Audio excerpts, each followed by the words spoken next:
Bueno, un saludo muy especial para todos y para todas los y las integrantes de nuestro Colegio de Abogados Penalistas de Colombia, para las personas que se conectan aquí con nosotros en nuestra transmisión por nuestro canal y para aquellos que lo van a hacer con posterioridad, pues esta es una fecha muy especial por muchos motivos. El primero es que el colegio vuelve a su canal oficial de YouTube, vuelve al mismo formato de invitación y demás. Así como lo hicimos en 180 ocasiones durante la pandemia, volvemos a hacerlo a partir de hoy y quedamos muy contentos y muy agradecidos con el trabajo que hace nuestro apoyo en todos los sentidos, que es el estudiante de Derecho David Sierra Contreras, que es nuestro apoyo en absolutamente todo. Es realmente un gran privilegio contar con su apoyo y con su colaboración. Muchísimas gracias al doctor David Sierra.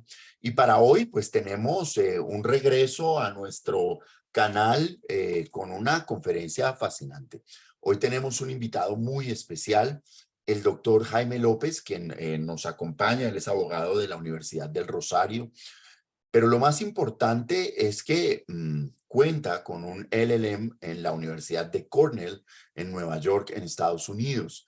Hoy en día es abogado litigante, es integrante del Colegio de Abogados Penalistas de Colombia, es profesor de la Universidad del Rosario y tiene todo el conocimiento, la experticia, la experiencia en lo que es el modelo de justicia premiada, de justicia premial o premiada, como se quiera llamar, en los Estados Unidos. Un asunto que en Colombia pues atraviesa sin lugar a dudas por muchas dificultades, en la medida en que, por ejemplo, se ha asimilado allanamientos y preacuerdos, en la medida en que se han establecido barreras de acceso a figuras como el principio de oportunidad, como los preacuerdos, como las de alegaciones preacordadas de culpabilidad, la imputación preacordada, que también en algún momento se llegó a utilizar.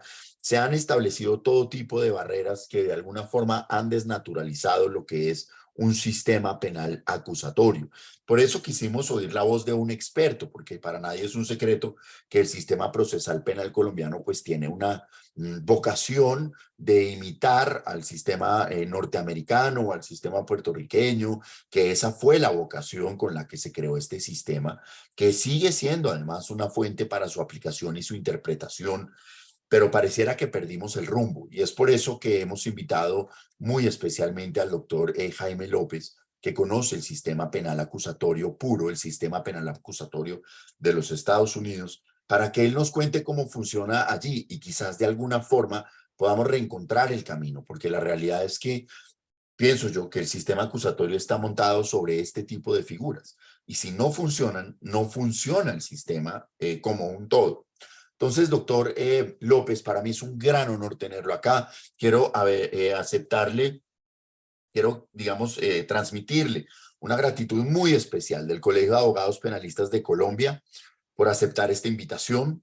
Quiero también darle un agradecimiento por de alguna forma aceptar ser el primero en esta mirada al pasado, en haber vuelto a nuestro canal, en haber regresado a la forma en que lo hacíamos en pandemia. Y también le doy la bienvenida al vicepresidente del Colegio de Abogados Penalistas, el doctor Marlon Fernando Díaz Ortega, que siempre está aquí con nosotros acompañando y a quien le pido, le extiendo un saludo muy especial al doctor Jaime López para que pueda comenzar con su conferencia y también pues preguntarle por sus impresiones ahora que volvimos a este que fue nuestro modelo original, a este que fue nuestra primera forma para interactuar con todos en pandemia. Doctor Marlon Díaz, bienvenido. El micrófono, profesor.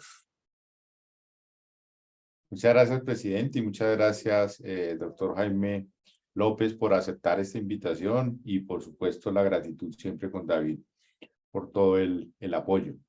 Sin ninguna duda, muy contentos por retomar efectivamente este canal en el que interactuamos tanto en ese momento difícil de la humanidad que para nosotros fue una oportunidad de compartir conocimiento y también muy importante, doctor Jaime, con esa experiencia académica que regresa a Colombia justamente para abordar todas estas temáticas que estamos en mora de verdad de redefinir. Creo que aquí necesitamos redefinir muchas de esas figuras, redefinir la justicia premial como un todo dejar de ser tan timoratos, tan apegados al principio de legalidad mal entendido.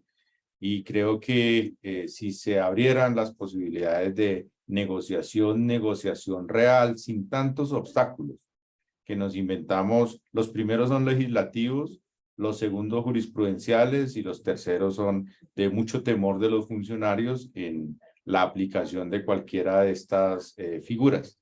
Entonces, esa experiencia es súper valiosa y gracias por compartirla con todo este auditorio absolutamente calificado, pero inquieto como ninguno. Todos somos estudiantes todos los días. Muchas gracias.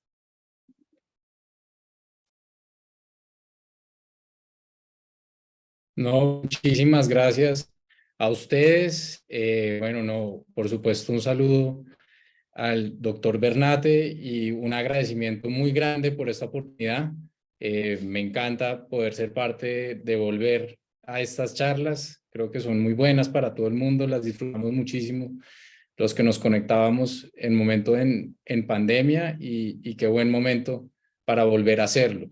Y por supuesto al doctor Marlon Díaz, un saludo, muchas gracias por sus palabras y la idea es poder compartir con ustedes eso y a David por todo el apoyo que brinda y ahorita poder proyectar la presentación, David. Pero de verdad muy agradecido con el Colegio de Abogados Penalistas y también todos los que nos están oyendo y están conectados en este momento. Sin más, yo creo que podríamos proyectarlo para poder arrancar y poder hacer precisamente la presentación, esa mirada de los retos que ya nos están hablando el doctor Bernate y el doctor Díaz sobre los retos que son esa justicia. Entonces, David, no sé si pudiéramos proyectar. Sí, doctor, ya. Gracias. ¿Me puede confirmar si ya la ve? Sí, ya se está viendo. Sí, perfecto. Listo. Perfecto. Muchísimas gracias. Bueno, entonces, como ya lo veníamos diciendo y ya lo estábamos hablando, en ese sistema puro acusatorio que es de Estados Unidos, yo les vengo a hablar una mirada, para que hablemos sobre una mirada, una parte por encima de lo que para mí es y seguramente es en la práctica, y ya lo veremos más adelante como lo es, el escenario más importante del proceso penal hoy en día en Estados Unidos, que es esa parte de justicia negociada. Esa parte de la justicia negociada es lo que yo vengo a mostrarles hoy, cómo el sistema de Estados Unidos, a través de su jurisprudencia, ha logrado de alguna forma incorporar y mantener esto en la práctica, y desde ya les puedo advertir que no existe ningún derecho constitucional al plea bargain, que finalmente es esa figura que permite esa negociación en Estados Unidos, que se puede asemejar a preacuerdos, como ya lo habían mencionado, que se puede asemejar a esa aceptación de cargos de alguna forma, pero al mismo tiempo es mucho más amplia que eso. Si quiere podemos seguir a la siguiente.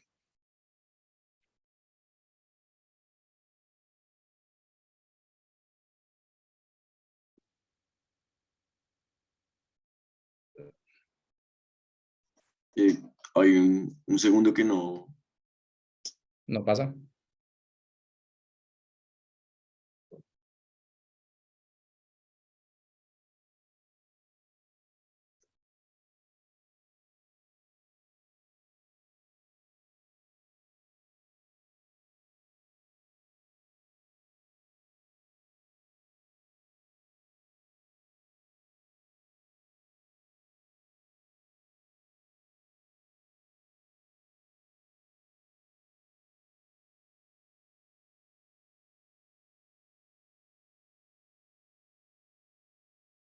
Perfecto, gracias.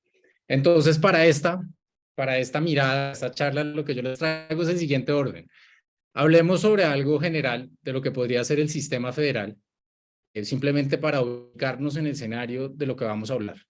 Después vamos a hablar sobre lo que es el plea bargain, unas definiciones, la legalidad de ese plea bargain y cómo se entiende y se reafirma como una negociación, como un tira y jale, ya lo verán.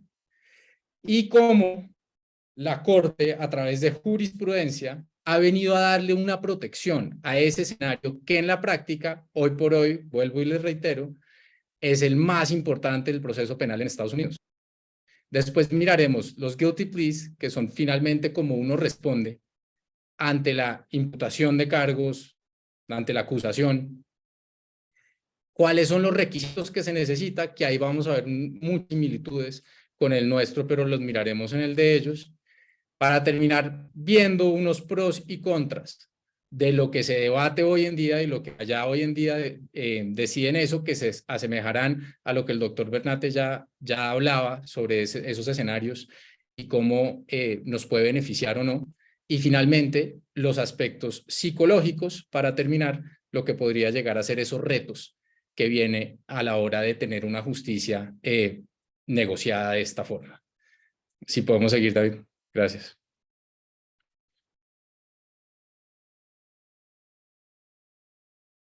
No pasa fácilmente.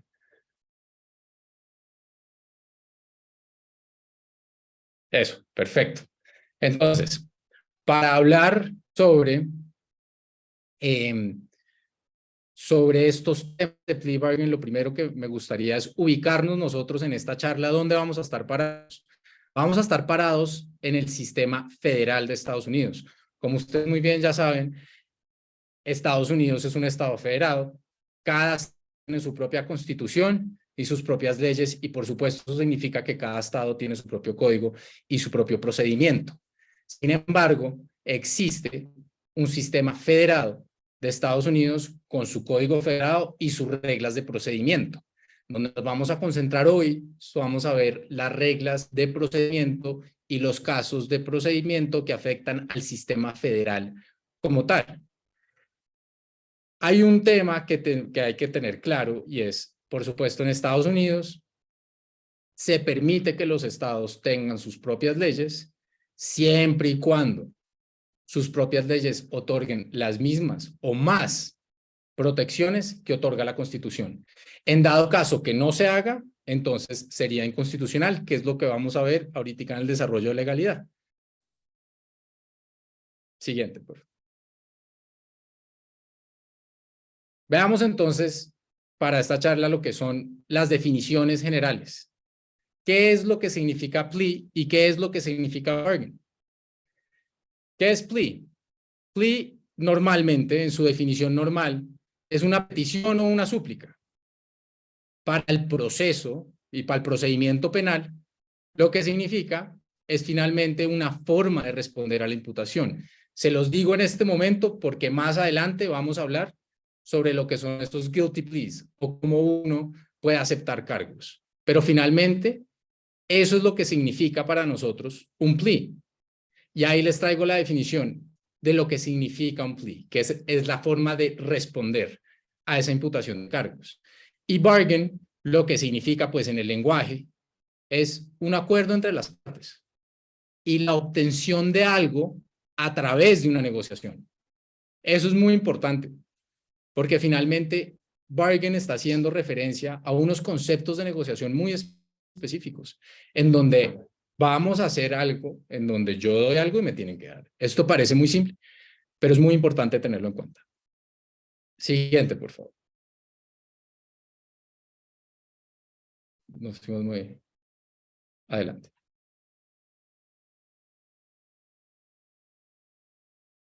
Eso, gracias. Proceso de negociación. Veamos entonces lo que sería ese plea bargain.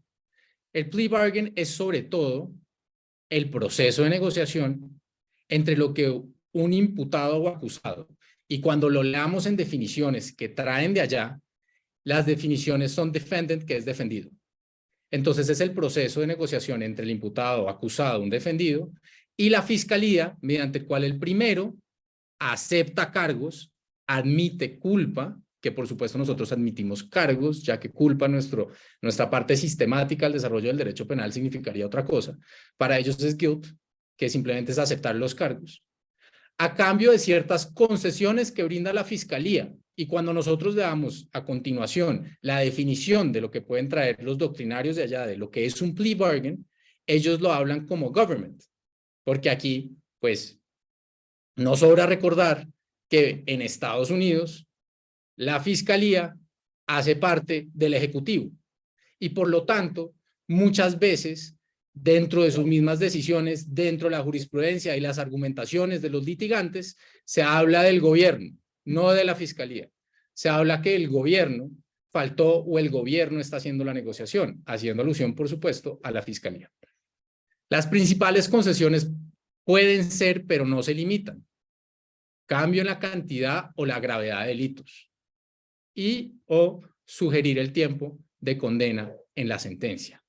Pero también incluyen otras condiciones. Esas otras condiciones podría asemejarse a lo que nosotros hoy intentamos manejar como si fuese el principio de oportunidad.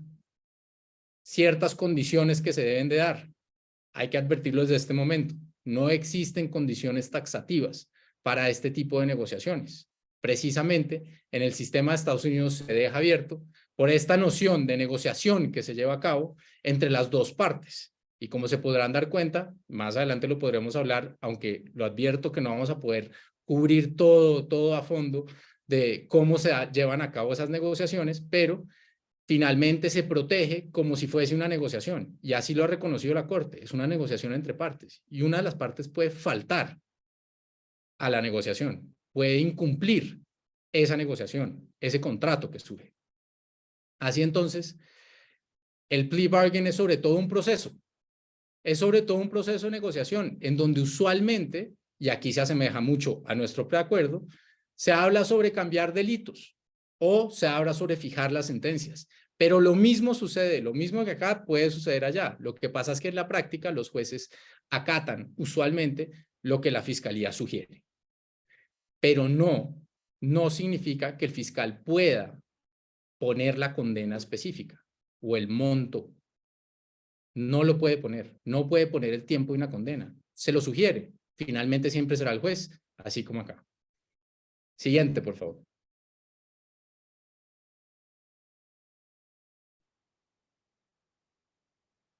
Una más. Gracias.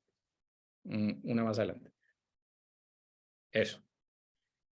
Aquí les traigo entonces la fuente de lo que podría ser el plea bargain. Esta es la definición de la fuente. Lo traemos para que lo puedan ver. Así es como ellos lo entienden. Y aquí están las definiciones que yo quería que tratáramos para poder tenerlas claras, para tener esa claridad de cuando ustedes quizás, precisamente como el doctor Marlon lo decía, esos curiosos y estudiantes por siempre que somos todos, vayamos a leer, entendamos muy bien ese tema a lo que ellos se refieren defendants, ese tema que ellos se refieren a government es fiscalía. Y finalmente los temas de lo que es más usual. Por eso dice que son dos usuales que se hacen ahí, dos principales que se hacen, pero no son las únicas. Siguiente, por favor. Aquí entonces metámonos en el escenario, lo cual es algo para mí es muy interesante, estoy seguro que para ustedes también es muy interesante ver este escenario que ha surgido en la práctica de Estados Unidos. Veamos entonces cuáles son el porcentaje de las condenas por plea bargain en Estados Unidos.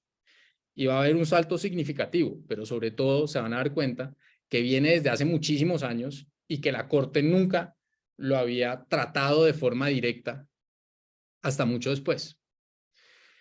En 1839, el porcentaje de condenas en Estados Unidos que utilizaba la figura de plea bargain era el 25%. Luego, en 1920, dio un salto supremamente significativo y llegó al 90%.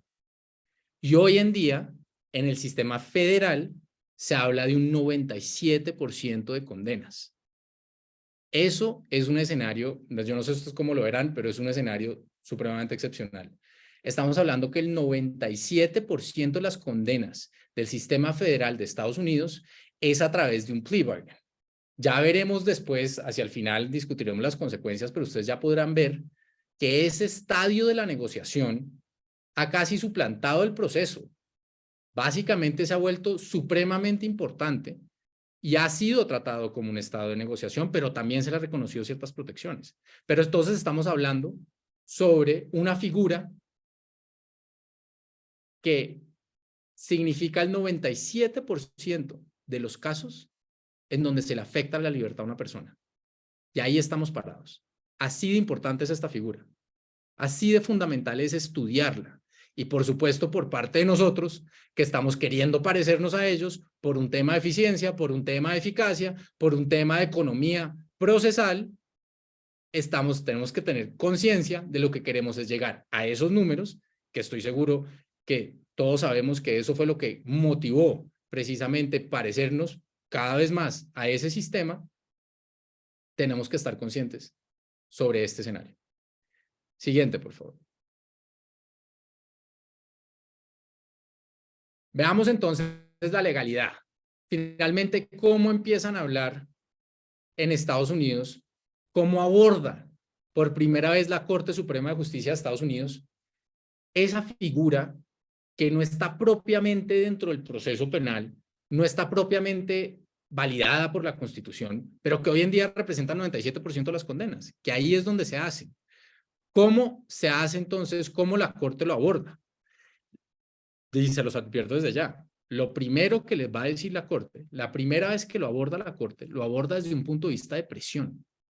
Una presión indebida para que el acusado renuncie a sus derechos constitucionales. ¿Qué querrá decir esto? ¿Por qué la Corte lo abordó de esta manera? Ya lo podemos ver. Siguiente, por favor. Aquí viene el tema de una presión indebida. Hay una norma del Código de Estados Unidos, 1201, recordemos que estamos hablando sistema federal, y esa 1201 es de secuestro. En la redacción, como la pueden ver ahí, de esa 1201, se tenía que solo aplica la pena de muerte en caso de que el jurado lo decida. Entonces, la manera de redacción es muy importante porque eso es lo que la Corte se empieza a pronunciar sobre la redacción de esta norma. Porque fíjense que lo que le está diciendo a las personas es, si usted decide optar por su derecho, y ya vamos a ver cuáles son los derechos, en qué enmiendas, que yo sé que las conocemos muy bien, las recordamos.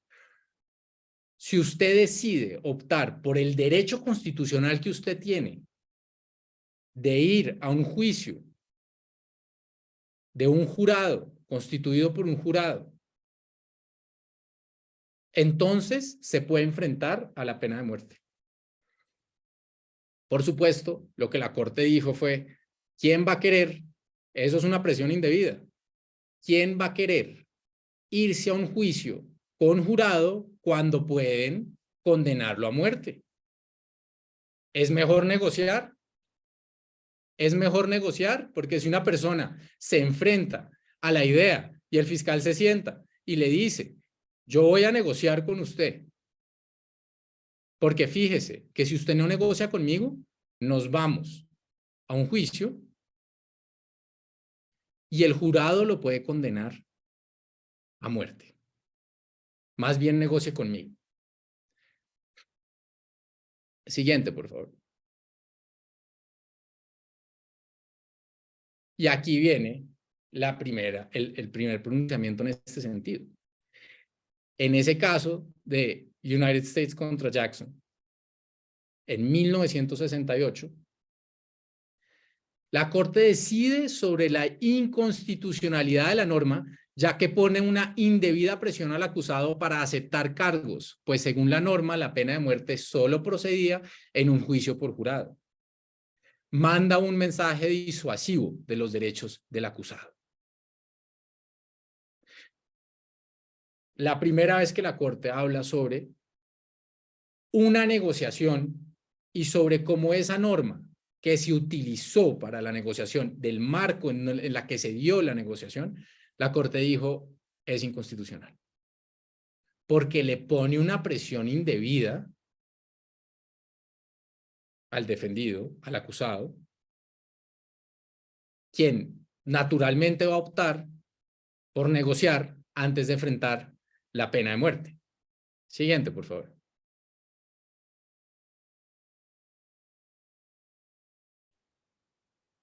Y aquí, en esta parte, es donde la Corte hace referencia.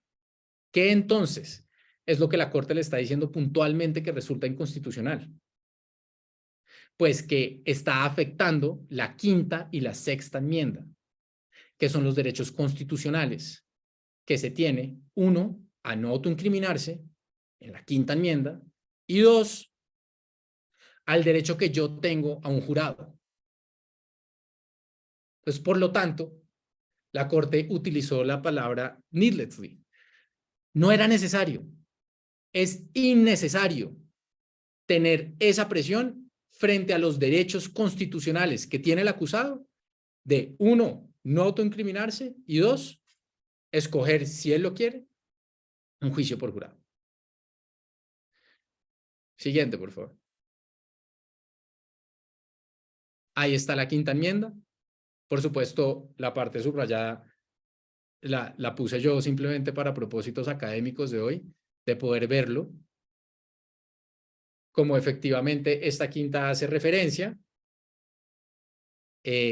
a la autoincriminación. No, o sea, el derecho de no autoincriminarse. Siguiente, por favor. Esta sexta enmienda, en donde tienen los ciudadanos de Estados Unidos, y en verdad cualquier persona que esté enfrentando un proceso en Estados Unidos, el derecho a un jurado. Ese es el sistema que ellos tienen.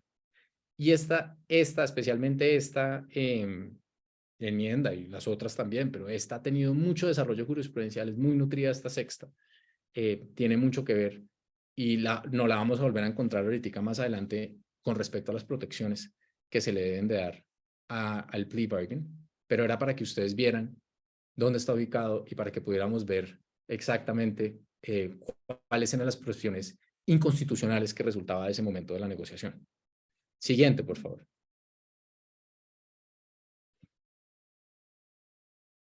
Pero, y estas son las cosas maravillosas del sistema de Estados Unidos, van a ver que allá son, y los que ya lo han visto, estoy casi seguro que me acompañarán con esta idea de la Corte logra decir una cosa, una, y de pronto con otra, simplemente le da la vuelta y le dice, no, yo no estaba diciendo eso. ¿Qué sucedió? Acordamos que la sentencia que vimos ahorita fue en el 68 y en el 70, entonces se fueron a otro caso y dijeron, aquí vemos una oportunidad para poder atacar la figura del plea bargain de esa negociación y simplemente decir, siempre será, siempre que haya la amenaza de una condena perpetua o de muerte, ¿sí? No se puede haber negociación, porque siempre habrá una presión indebida. Entonces, ese escenario de la negociación no se debería de dar. Pues no. En Brady contra Estados Unidos en el 70, la Corte dice, no, yo quiero aclarar algo. Yo no estoy prohibiendo la figura de plea bargain en general. De eso no se trató la decisión anterior, la de Jackson. De esa no se trató de eso. Se trató sobre hablar o aclarar que solo se considera inconstitucional el hecho de condicionar la pena de muerte a un juicio por jurado, mas no generaliza la presión de enfrentarse a una pena de muerte sea inconstitucional en sí misma. Solamente quiso referirse a esa específica norma, en ese específico momento. Pero el plea bargain y la negociación, vale.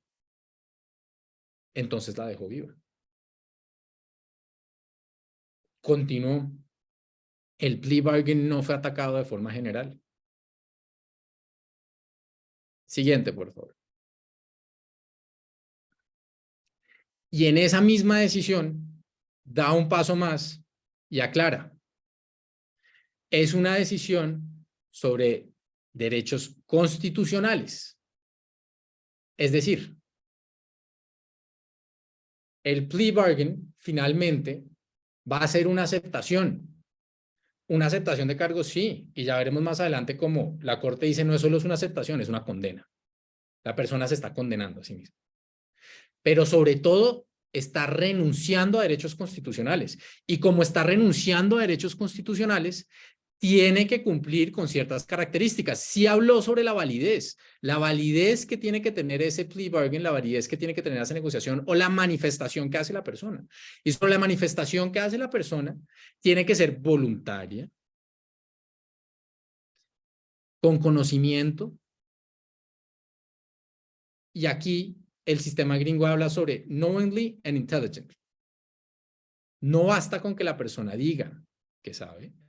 La persona tiene que entender. Y al final vamos a poder ver ahorita más adelante los requisitos que se requiere para que haya un plea bargain, para que el juez lo admita. El juez tiene que saber que la persona está entendiendo lo que está diciendo. No solamente que sabe sobre eso, sino que realmente comprende que está renunciando a sus derechos constitucionales.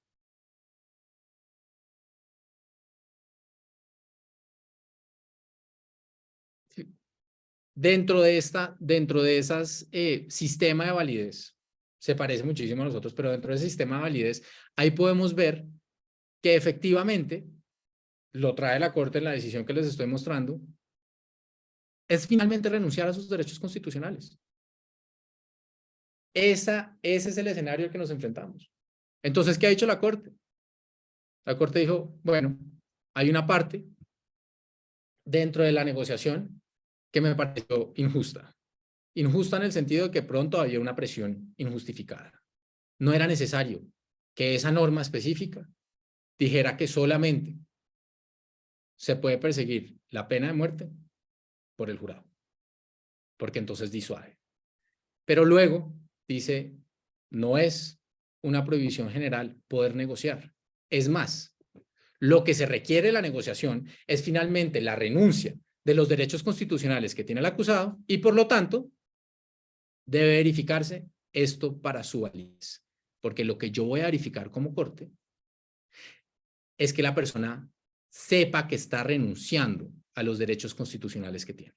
Eso es toda la validez que requiere. Siguiente, por favor.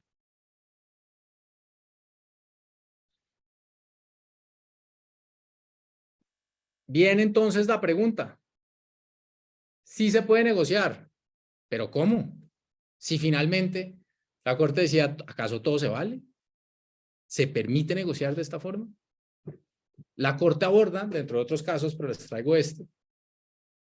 En este caso de 1978, es un caso donde se utilizó un instrumento financiero falso por un valor de $88,30. La pena era de 2 a 10 años de ese específico delito. Después de la imputación, se entra a la negociación del plea bargain. El fiscal propone 5 años, se acepta, y de esa manera no solo le ahorra al Estado el proceso, sino que además no utilizaría un acta de reincidencia a los delitos que le aumentaría a cadena perpetua. Esa acta aumenta, como el señor ya había tenido 2 condenas pasadas, esa es un acta que dice, si usted tiene 3, es reincidente y por lo tanto se le va a cadena perpetua. La defensa en ese momento alegó violación al debido proceso, pues ya lo habían imputado y ahora lo están amenazando con otro delito del cual no lo han imputado. Entonces, pareció un momento totalmente desleal por parte de la Fiscalía utilizar para la negociación un delito que ni siquiera se le está imputando en un escenario posterior a la imputación. Siguiente, por favor. ¿Qué dijo la Corte?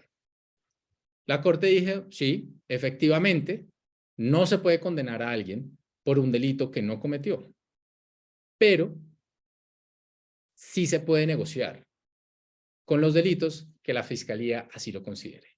Es decir, reafirmó que esa parte, esa esfera del plea bargain de negociación es discreción de la Fiscalía, ella decidir cuáles son los cargos que persigue, cuáles son los delitos que ella quiere imputar. Ella tiene discreción de decidir.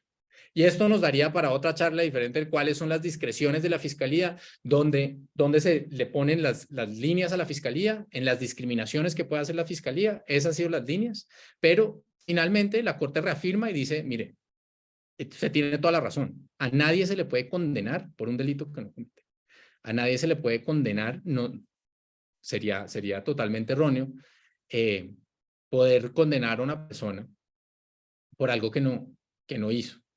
Pero la Fiscalía y la posibilidad de negociación de la Fiscalía es totalmente amplia. Y utilizó una palabra, utilizó una expresión. Esa misma es la decisión. Lo que ustedes ven ahí es la misma decisión de la Corte. La Corte dice, aquí se puede un give and take. Es un escenario de un give and take. Es decir, un tira y jale. Expresión totalmente coherente con lo que es una negociación. Por eso justicia negociada. Respeta el hecho y reconoce el hecho que un plea bargain se vale. Se vale negociar. Se vale negociar con cosas que quizás no pueda condenarse. Se le permite. Hay discreción de las partes. ¿Por qué? Porque el acusado tiene la libertad de decidir si se acoge o no a esa negociación. Siempre y cuando no se vulnere ese derecho de poder decidir si me acojo o no, no importa. Por supuesto, acá podremos mencionar desde ya, y ustedes me dirán, pero desde ya uno podrá siempre advertir esa falta de reconocimiento de la desigualdad de las partes en la negociación. No siempre serán iguales. La Fiscalía negociando por un lado y el acusado o el defendido no es igual. Pero aquí sí se equipara. ¿Por qué? Porque el acusado está en la libertad de aceptar. Eso era lo importante para la Corte. ¿Y qué hizo esta parte con estas decisiones? Blindó la idea de que la negociación se puede dar. Es decir, es legal. Estamos hablando de la legalidad. Es totalmente legal. Se puede hacer la negociación. ¿Y cuál es el límite de la negociación? Que no la vaya a coercionar pues la libertad que él tiene de decidir si sí o no. Pero usted, Fiscalía, puede negociar con los delitos que usted muy bien tenga. Siguiente, por favor. ¿Qué hizo entonces la Corte? Veamos.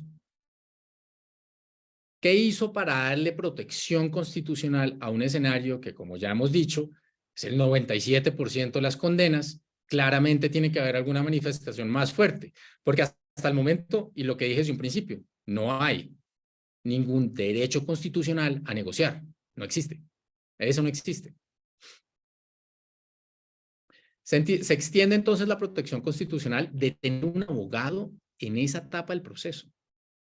Y así es como la Corte ha abordado, me ha parecido muy interesante porque lo ha abordado es desde el punto de vista de la responsabilidad que tenemos los abogados y los litigantes y los defensores dentro de ese proceso.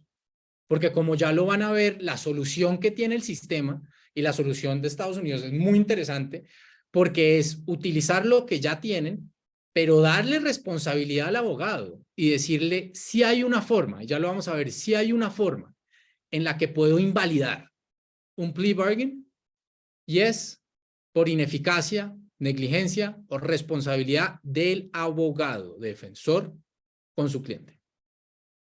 ¿Por qué? Porque lo que el cliente sí tiene es derecho a tener un abogado en ese proceso. Así fue la solución que le dio. Y por lo tanto, sí se puede alegar ineffective assistance of counsel. Esa fue la gran protección que le dio constitucionalmente. Ese ha sido el desarrollo. Eso es lo que vemos que le empieza a dar una solución práctica sin tener que exigir que hayan otras normas, sin tener que prohibir la práctica, pero sí obligó a los abogados a que sean más responsables dentro de este proceso. Siguiente, por favor.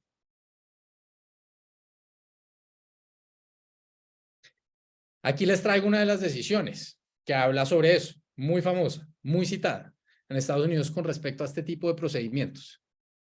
Missouri versus Fry, 2012, no es tan lejana, pero ya aquí reconocían, y lo que hace la Corte en este proceso es que si ustedes se fijan, ahí mismo lo dice dentro de la misma sentencia, 97% de las condenas a nivel federal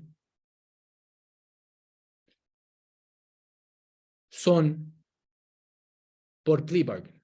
Es decir, estamos hablando sobre un punto crítico. No es no es un momento que necesita asesoría a la persona, no es un momento de una negociación. No, es un punto crítico. Y así lo dijo textualmente la Corte. Estamos hablando de un punto crítico para el acusado, porque de aquí el 97% decide condenarse o toma una decisión frente a su libertad. Entonces la asesoría no es menor, requiere la protección constitucional. Siguiente, por favor.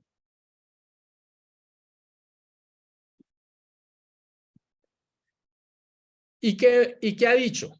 Como regla general, ¿cuál ha sido la regla general que ha esbozado la Corte en este momento? Como regla general dice, oigan, lo mínimo es que el abogado le tiene que comunicar sí o sí las ofertas que haga la fiscalía a su cliente. Esa es la única regla general en este momento que se da. Usted tiene que comunicarle a su cliente las ofertas que le hace la fiscalía. Y en la práctica, esas ofertas, como en este caso, el que estábamos realizando, lo que estaba sucediendo fue que se le comunicó a destiempo, porque la fiscalía no solo hace las ofertas, sino que le pone un tiempo límite. Y en ese caso se está revisando como el abogado no comunicó a tiempo la oferta que hizo la fiscalía y por lo tanto la oferta expiró, venció. Ahí puede haber responsabilidad del abogado. Siguiente, por favor. ¿Cómo se mira la responsabilidad del abogado? ¿Cómo se mira en Estados Unidos? Y aquí vuelvo y digo, esto es una mirada, un repaso. Encantaría poder hablar mucho más y podernos adentrar finalmente en todas las partes de lo que significa pues la responsabilidad de los abogados, el desarrollo que ha tenido, hasta dónde el abogado tiene dominio sobre la defensa, hasta dónde el cliente puede decir. Todo eso ha sido un amplio desarrollo jurisprudencial en Estados Unidos, pero yo les traigo, hablemos específicamente sobre ese prejuicio. Y se habla sobre un Strickland Test, que eso es un caso. Como un acusado, en este caso ya sería un condenado, porque ya habría aceptado cargos, ¿cómo un condenado puede ir a la corte y decir, yo quiero echar para atrás la condena porque mi abogado fue negligente, porque mi abogado no se comunicó conmigo en tiempo, porque por culpa de mi abogado yo acepté ese cargo y yo no lo había aceptado? Corte dice, perfecto, tiene que hacer un test, tiene que demostrarme un perjuicio. Y ese perjuicio es literalmente, en palabras de la Corte, y ahí lo pueden ver del 2012, la probabilidad razonable que si no fuera por los errores atribuibles al abogado, el resultado sería diferente. Entonces es demostrar, lo deja abierta, tiene que demostrar que efectivamente, si hubiese dado la información, si el abogado hubiese actuado de tal forma y no de tal otra, con error, dado el error del abogado, si quitamos el error del abogado, habría un resultado diferente. Eso se tendría que demostrar para finalmente lograr que se deshaga el acuerdo y que la Corte permita que el plea bargain se anule. Siguiente, por favor. Ahora hablemos, creo que, ¿cómo estamos de tiempo? Sí, hablemos sobre los tipos de pleas. Acuérdense lo que hablamos en la definición. Los pleas es la forma en que yo respondo frente a la acusación, la imputación que se me hace. ¿Cuáles son las posibles respuestas que yo puedo dar? La primera, por supuesto, es not guilty. No. Básicamente, no acepta los cargos. Esa se sobreentiende. La segunda es guilty, que ya miraremos cuáles son los requisitos, que esto es plea bargain. Esto es precisamente el plea bargain, es aceptar cargos. Y para aceptar cargos, como ya lo venimos diciendo, es finalmente una renuncia a los derechos constitucionales. Así es como se asemeja en el sistema de Estados Unidos. Estoy renunciando a mis derechos constitucionales y por lo tanto tiene que haber una voluntariedad, un conocimiento profundo de lo que es y una verificación por parte del juez de que eso es así. O, y aquí les traigo una de las partes novedosas, una que se llama nolo contender. Siguiente, por favor. Nolo contender. Básicamente, es una forma en la que uno no está retando, uno no reta. Muchos doctrinantes dicen que el not guilty no significa no culpable, no significa inocente. No significa inocente. No equipara a inocente. Equipara a un pruébemelo. Así como el doctor Bernate ya lo decía y lo advertía, en el sistema 100% acusatorio. Un plea de not guilty no es soy inocente, es pruébemelo. Y por lo tanto, en un sistema como esos, un nolo contender es yo no reto lo que usted me está diciendo. Yo no me opongo a lo que usted está diciendo. No es necesariamente yo acepto. Y por lo tanto, dentro del sistema de ellos, uno decir, aplicar esta en nolo contender, lo que hace es que no tiene efectos automáticos en lo civil. No necesariamente seré civilmente responsable de forma automática cuando yo no lo acepto, cuando no renuncio a mis derechos constitucionales. Simplemente estoy diciendo que no lo reto. Siguiente, por favor. ¿Qué es guilty entonces?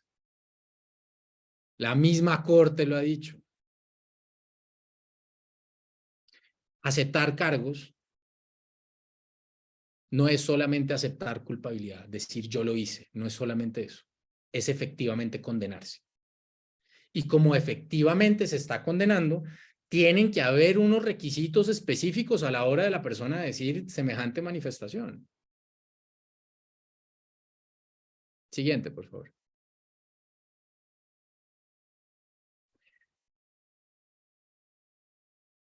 Los requisitos, el no autoincriminarse, el renunciar a un juicio por jurado, a no confrontar a su acusador en un juicio. Por lo menos, dice la Corte en esta decisión, por lo menos, dice la Corte, esos 3 derechos constitucionales no pueden darse por sentado con la mera manifestación de acepto cargos. No pueden darse por sentados. No existe entonces para la Corte la presunción de que una persona está renunciando a sus derechos. Ese es el waiver. No está renunciando a sus derechos. Yo no puedo presumir que renuncia a sus derechos, sino que lo tiene que decir explícitamente. Tiene que quedar en el récord, en la grabación, por escrito, donde tenga que quedar, tiene que quedar que él sabe lo que está diciendo y reconoce que está renunciando por lo menos a esos 3 derechos. Entonces no existe el silencio dentro de la aceptación de culpabilidad. Siguiente, por favor.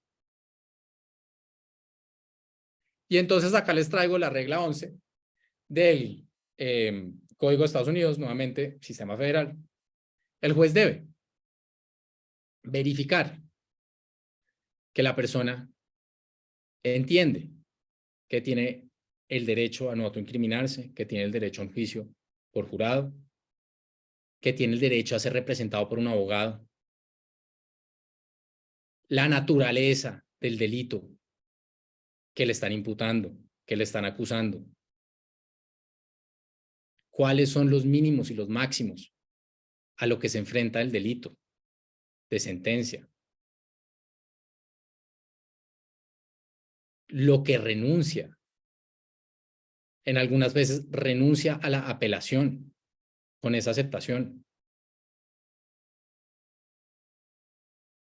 Y que su manifestación puede ser utilizada. Miren esta regla, que su manifestación puede ser utilizada en un proceso de falso testimonio en contra de él. Tiene que comprender todo eso, no solo la renuncia a sus derechos constitucionales, sino hasta una posible persecución penal en su contra por haber mentido, por ejemplo, dentro del falso testimonio. Siguiente, por favor. Veamos entonces ya, cerrando, cuáles son los pros y los contras de este sistema de negociación, de esta mirada rápida que estamos dando a un plea bargain. Pues a favor, en resumidas cuentas, siempre dice, se reducen los costos para todas las partes, fiscalía, defensa, víctima y jueces. Todas las partes tenemos no solo una economía en tiempo, también es una economía procesal en recursos. Se pueden destinar los recursos a los casos más difíciles, más complejos. Y da más certidumbre del resultado y reduce la agonía del proceso. Las partes ya saben cuánto va a ser su condena, las partes ya saben lo que se están acordando y no tienen que pasar por ese proceso tortuoso que es un proceso penal. Muy buenos. En contra, presión para que personas inocentes acepten cargos. Quizás esta es la más difícil de digerir, es la más injusta, abiertamente, para todo el mundo, no solo para los abogados penalistas, creo que para todo ser humano. Le parece una aberración que un inocente acepte cargos. Le parece una aberración, de lleno, inmediatamente. Crea una cultura de ficción peligrosa, ya que las personas aceptan delitos que no cometieron a cambio de no aceptar los delitos que sí cometieron. Entonces aquí estamos hablando es cuando también pareció el preacuerdo, no, se reduce, entonces no cometió este delito, sino cometió el otro delito. Hacen referencia a eso. Es una realidad, es una mentira. Usted está finalmente aceptando que supuestamente hizo un delito por no aceptar el otro que sí hizo. Permite que la policía cubra sus errores. Es decir, que encubra sus dificultades. ¿Por qué? Porque claro, dentro de la fase de negociación, una de las críticas es, pues, como todo está negociado, todo se hace en la negociación, la investigación se ha vuelto más laxa. No hay una investigación juiciosa. No hay una investigación fuerte. Es muy rápida la forma en que se hace la investigación. Entonces, los posibles errores en los que haya incurrido la policía para obtener evidencia por parte del Estado, pues finalmente nunca se sabrán, porque simplemente se aceptan los cargos. Y finalmente evita que se pueda aplicar todas las consecuencias por la conducta del proceso. Esto se parece mucho más a las críticas que vemos de ese principio de legalidad que mencionaba el doctor Díaz, donde efectivamente, ¿por qué y a cambio de qué vamos a negociar con una persona que efectivamente cometió un delito? Esos son como los pros y los contras general, para que ya sepamos y ambientemos cómo eso se puede hacer. Para Estados Unidos la mirada ha sido mucho más práctica. Para Estados Unidos ha sido un tema que cuando se dieron cuenta, en 1920 ya el 90% de los casos se trataba de esa negociación y como se dieron cuenta el proceso de legalización de esa negociación, de legalidad sobre el plea bargain, constituyó más como unas reglas de juego que la Corte le interesa que se respeten las partes y que los balances no se salgan de un cauce que ellos quieran, pero más allá de eso lo permiten y se juega. Y por supuesto es innegable pues tener 97% de los casos. Es innegable que es algo supremamente importante y pues desde un punto de vista de economía procesal eficiente. No hay nada que decir. Siguiente, por favor. Y ya para terminar, les quería traer ciertos retos que se tienen. Entonces, en un sistema de estos, en una negociación de plea bargain, en donde se está jugando todo en ese momento, también hay en el sistema de Estados Unidos un desarrollo importante de los aspectos psicológicos que puede llegar a tener este escenario. Este escenario estudiando los aspectos psicológicos, porque se toman decisiones fundamentales. Es básicamente por eso se estudia. Se está tomando las decisiones de las libertades en 97% de las personas, de las condenas del 97% de las personas. Hay que estudiar qué es lo que está pasando en la mente. Y no solo eso. Estos estudios, que son realmente muy recientes, evalúan a los defensores, porque lo que se puede ver es que los defensores son quienes están asesorando y los defensores les dicen a sus clientes que deberían o no aceptar los cargos. Porque acordémonos que el defensor tiene la obligación de comunicar cuáles son los acuerdos que quiere la fiscalía, las propuestas de la fiscalía. Entonces, esto es muy interesante poder ver cómo allá se adelantan este tipo de estudios en donde se permite ver qué es lo que al defensor le está afectando más. Y aquí, simplemente como un abrebocas, lo que podemos ver es que la fuerza de la evidencia hace toda la diferencia para los defensores. Cuando los defensores se proyectan la idea de ganar o perder, la fuerza de la evidencia es muy importante. Y aquí se abrirá, pues, por supuesto, y con eso termino para no seguir más, pero aquí se abre todo un mundo de cómo nosotros estamos interpretando la evidencia, qué se considera evidencia científica, cómo se está haciendo eso, qué tan precisa es, qué tan confiable es. Todo eso, ellos ya lo están desarrollando y, por supuesto, nosotros acá también ya deberíamos empezar a desarrollar esos debates de qué es lo que nosotros consideramos evidencia y cómo la estamos interpretando y cómo eso está afectando las decisiones que tomamos, inclusive a los defensores. Así, y yo creo, ya la última, podemos pasar a la última, que finalmente ya es, si tienen preguntas o muchas gracias, siento que me extendí un poco más de lo que debía, En pero... absoluto, no, en absoluto, profesor, lo felicito, qué buena charla. Gracias por todo este conocimiento que nos regaló, profesor. Muchísimas gracias por su tiempo, por todo esto que nos regaló. Aprendimos muchísimo y en efecto, pues tenemos muchísimas inquietudes y muchísimas preguntas porque la verdad tenemos muchas personas conectadas y obviamente también gracias, David, por toda la ayuda. Creo que ya podemos dejar de compartir la presentación para que podamos ver a nuestro expositor. Entonces, pues queremos saludar al doctor Iván Jiménez Laforí, queremos saludar al doctor Julio Enrique Acosta, a Miriam Gutiérrez, a Gilberto Guiza, a Santiago Sarmiento, a David Mayorga, a Juan Eugenio Pinzón, a nuestro compañero el profesor Enrique del Río, a Jorge Tiberio Moreno Gutiérrez, y miremos algunas de las dudas que nos transmiten. La doctora Lina María Rodríguez Arasti nos pregunta si existe alguna exigencia probatoria para aprobar un plea bargain. Eso es una muy buena pregunta y la respuesta es no. No existe ninguna exigencia probatoria. Lo que sí existe es que hayan unos hechos claros, relatados, que la Fiscalía aporte en cierto grado, pero precisamente las críticas que vimos es precisamente las fallas que puede llegar a tener un sistema de estos que los críticos del sistema aducen, es que las fallas de la policía finalmente no se dejan ver, que esa investigación y el grueso de la investigación finalmente no se expone y no se debate y no se pone. Por supuesto, el juez tiene que hacer una revisión total de lo que se está presentando, se hace una revisión total de los hechos y el juez verifica muy bien lo que se está haciendo. Pero la Corte no ha puesto ninguna especie de tarifa o algo por el estilo y pues no, de ciertos requisitos que se tengan que hacer muy fuertes, no.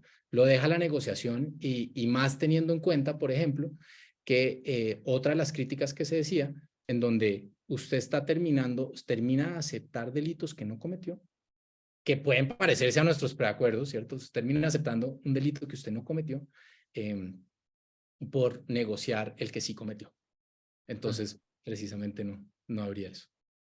Excelente. La doctora María Fernanda Chica ¿Existe algún límite en lo que respecta a las etapas del proceso para presentar ante el juez el plea bargain? Se puede presentar el plea bargain hasta antes del juicio. Dentro del sistema lo que se podía ver, no existe un límite muy claro, es precisamente esa parte de la negociación. Lo que existe en cuanto a límites de tiempo, y esto se ha dado más en la práctica, es que la fiscalía pone fechas límites de su oferta. Y una vez que pasa esa oferta, sigue adelante y se sigue adelante con el juicio y no se tiene en cuenta ningún otro. David Mayorga, ¿cuál sería el equivalente del plea bargain en Colombia? ¿La figura local es igual de eficiente? A lo mismo que el doctor Bernate ya avisaba desde el principio, no es una equivalencia, hay preacuerdos, un preacuerdo puede asimilarse bastante. Yo diría que en una combinación, no hay una figura como tal, una sola. Hay un preacuerdo en combinación con el principio de oportunidad que se ha intentado, precisamente con esas otras condiciones que se trae a la mesa. Quizás el preacuerdo es lo que más se nos acerca, pero yo no diría que es totalmente un preacuerdo. Es una especie de combinación entre un preacuerdo y una aceptación y un poco de principio de oportunidad. En Colombia se ha puesto, profesor de, digamos, legal y jurisprudencialmente, lo decía el doctor Marlon Díaz, como requisito para acceder a todas estas formas anticipadas de terminación del proceso, la reparación o el reintegro, según cada quien lo quiere interpretar, pues como bien lo dice nuestro querido compañero, acá lo dice alguien con muy buen tino, que dice que aquí los preacuerdos dependen del estado de ánimo en el que se levante el fiscal, y eso es verdad.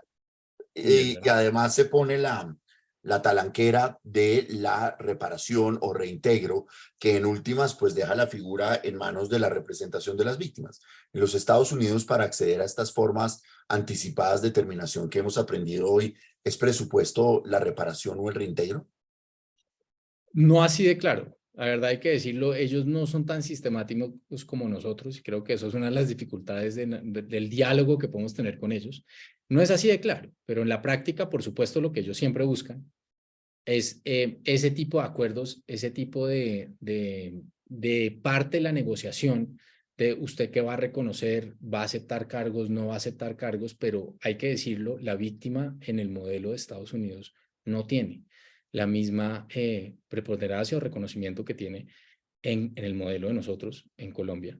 Finalmente allá es la discreción de la fiscalía, juega supremamente grande y como lo dije ahí, hay mucha jurisprudencia que habla sobre esa discreción de la fiscalía. Entonces hay unas partes en donde se habla sobre en cierto tipo de delitos, se puede considerar en donde efectivamente la fiscalía tiene que tener cierta consideración con la víctima en cuanto a resarcirse, pero finalmente hay todo tipo de figuras y si nos fuéramos para los adolescentes, la fiscalía inclusive puede suspender para bootcamps y demás.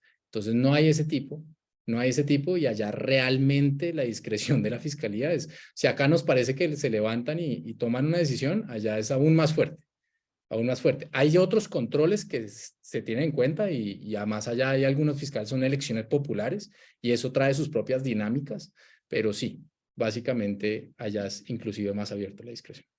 Profesor Marlon Díaz, saludamos también a Enrique del Río, Romario Camargo, el presidente del capítulo Bolívar y capítulo Guajira de nuestro colegio respectivamente, que con mucha efusividad nos saludan y nos dan las gracias, como la doctora Amparo Pérez, gracias. Ricardo Forero, bueno, Ricardo Forero hace una pregunta de coyuntura que me parece interesante. Esta es la figura que se aplicó en el caso del Grupo Aval, entendiendo que el caso es por FCPA. ¿Pueden involucrar estos acuerdos efectos en otras jurisdicciones? Gracias a Lina María Domínguez, Jorge Tiberio, Moreno Gutiérrez, David Mayorga, nuevamente gracias. Y teníamos esa pregunta, si nos puede explicar la situación del Grupo Aval y despide con alguna pregunta, si la tiene o algún comentario, las conclusiones, como siempre, el vicepresidente del Colegio de Abogados Penalistas, el profesor Marlon Fernando Díaz Ortega. No, muchas gracias, presidente, y muchas gracias, por supuesto, doctor Jaime. Qué gran conferencia, qué temática tan interesante, sobre todo para conocer una realidad de la que podemos aprender mucho pero en la que también es necesario revisar cuál es la aplicación de nuestras figuras en Colombia. Yo sigo pensando exactamente lo mismo que dije al principio y me convenzo un poco más de eso, que al final se requiere un cambio de mentalidad, que es la única manera de poder ajustar la justicia premial a las necesidades que se requieren, sobre todo para descongestión judicial, para deshacinamiento carcelario, para solución rápida de un proceso penal, y todos esos obstáculos que todos los días nos inventamos. eh, lo más gracioso en Colombia es la, el trayecto paralelo que se hizo con la implementación de la ley 906 y al mismo tiempo con la 890/2004, aumentando todas las penas de los delitos de la parte especial, para que cuando se implementara el sistema la rebaja no pareciera tan grande, y porque eso generaba una sensación de impunidad. De entrada, desde que arrancó el sistema, ya teníamos cortada la mente en la posibilidad de que la justicia premial de verdad funcionara de manera adecuada, y todas las modificaciones legislativas que hoy prohíben beneficios para muchos delitos, que exigen reintegro incluso donde no es requisito legal, como el allanamiento a cargos del que hablaba el presidente.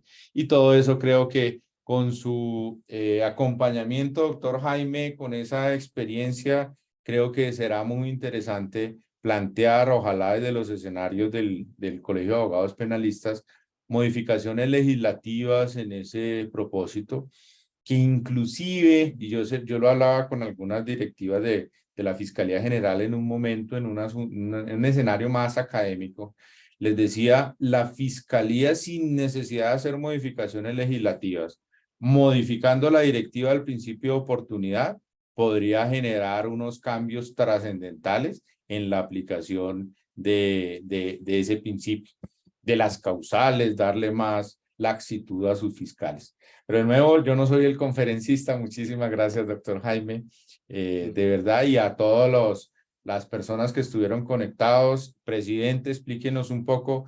Van a quedar las charlas allí en la nube, las personas las pueden consultar en cualquier momento. ¿Cómo va a funcionar eso de ahora en adelante? Así es, volvimos a partir de hoy a nuestro antiguo modelo que usted pues impulsó, y tuvimos ahí un apoyo invaluable, no solo de usted, sino de su núcleo familiar, de volver a la misma invitación, de volver al mismo canal, para que queden disponibles. Las de Wallap están disponibles, pero en la plataforma de Wallap, que vamos a seguir usando. Pero a partir de hoy volvemos al modelo de pandemia, y es que queden acá. Hay conferencias que tienen 25.000 reproducciones, y la idea es que el conocimiento llegue a la mayor cantidad de gente, profesor. Y de eso se trata, y de verdad que gracias al talento de David Sierra y a ustedes, pues también, que nos dan un poquito la oportunidad de aprender, porque estamos aprendiendo, reaprendiendo, volviendo a aprender lo que hicimos en pandemia. Profesor López, gracias por su tiempo, y no deje de explicarnos el tema del Grupo Aval, que es una buena pregunta. Con esto lo despedimos y le damos las gracias, y a todas las personas que estuvieron con nosotros todo el tiempo y que lo van a hacer después. Esta es su casa, y lo que viene ahora después, y que vamos a ir confirmando fechas, es los lanzamientos, son los lanzamientos de los capítulos regionales que se han consolidado. Vamos con La Guajira, con Cesar, vamos con Putumayo, vamos con Huila. Así es que seguramente de aquí a que finalice el año, prácticamente estamos en los 32 departamentos de Colombia. Nos falta alguno donde está trabajando el doctor Marlon Díaz para su conformación, está precisamente en esa misión.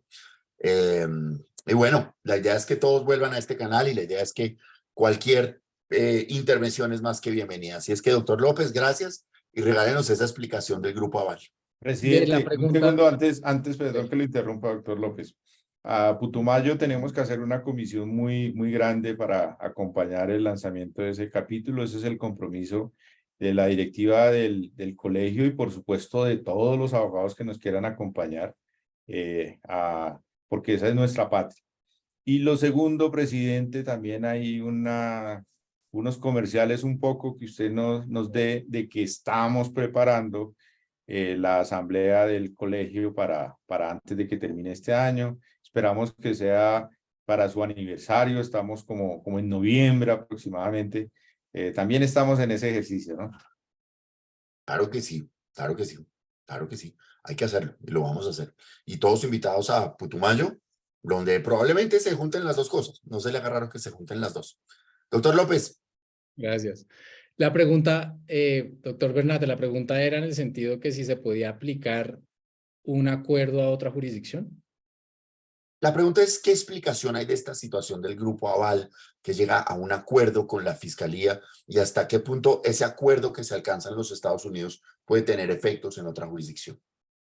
Sí, no, pues efectivamente lo que sucedió con el Grupo Aval es precisamente la aplicación de este tipo de acuerdos de plea bargain, es precisamente, bueno, como cada quien decide si será una virtud o será un defecto del sistema, pero es precisamente lo que se permite. O sea, efectivamente, son estos plea bargains, son esos tipo de multas, son este tipo de acuerdos que uno puede llegar, que la fiscalía, que la justicia puede llegar si obtiene lo que quiere. En este caso, por supuesto, obtuvo más información, obtuvo más y precisamente hace sobre esa discreción tan fuerte que tiene el gobierno de Estados Unidos de poder negociar y de poder sacar lo que ellos quieren en un momento dado, de hacerlo. Para mí la explicación del Grupo Aval es precisamente lo que vemos de ese principio, ese plea bargain y la manera en que la Corte lo admite, permite que el gobierno de Estados Unidos finalmente tenga ese poder de negociación tan grande como lo tiene bajo los intereses de lo que el gobierno de Estados Unidos quiere hacer y que la Corte se lo permite hasta cierto grado. Y por supuesto, lo que siempre le dice de manera general es sí, pero sin violación a la Corte, a la Constitución. Eso es básicamente lo que dice. Y el efecto que eso pueda tener para otras jurisdicciones, por supuesto, tendrá que ver, bueno, ya nos meteríamos más a los temas de cosa juzgada, a los temas de poder, si finalmente hubo condena dentro de ese acuerdo y aceptaron, digamos, culpabilidad, pues no podrá haber ese tipo de trasplante automático de un acuerdo al de acá. Ya nos meteríamos en tema de cooperación judicial, pero por supuesto cada jurisdicción tendrá que adelantar la investigación de que le concierne a sus hechos específicos en cada caso. Entonces nos tocaría hilar más delgado sobre qué sería o qué no sería materia de poder tener acá, pero se nos escapa de este escenario poder dar más respuesta detallada. Pero Muy no, bien. ya terminaría. Y doctor Bernate, muchísimas gracias al doctor Díaz por esta oportunidad, a David por hacerlo tecnológicamente posible. Muchas gracias. Y bueno, no, y a todos los oyentes, muchas gracias por su tiempo, para todos los que nos vieron. Y yo feliz de poder compartir y muy honrado de poder compartir, doctor Bernate, este No, el espacio. honor es todo nuestro, es todo nuestro. La felicitación para David Sierra que hizo esto posible. De hecho, aquí, digamos, todos celebramos el haber vuelto a este formato que pues, fue muy, muy exitoso en pandemia. El de Wallap también lo es y seguimos con Wallap, obviamente. Pero bueno, la invitación es a que nos sigan acompañando los jueves a las 5 de la tarde con este tipo de conferencias y que se suscriban a nuestro canal y activen las notificaciones para que puedan estar al día de todo lo que hacemos. Muchísimas gracias a todos y a todas. Y la invitación es a que nos acompañen en Putumayo, en Huila, que nos acompañen en Cesar, en Guajira y por supuesto en todo lo que viene para nuestro colegio que sigue muy activo. Muchas gracias y felicidades. Muchas gracias a todos. Gracias. Chao.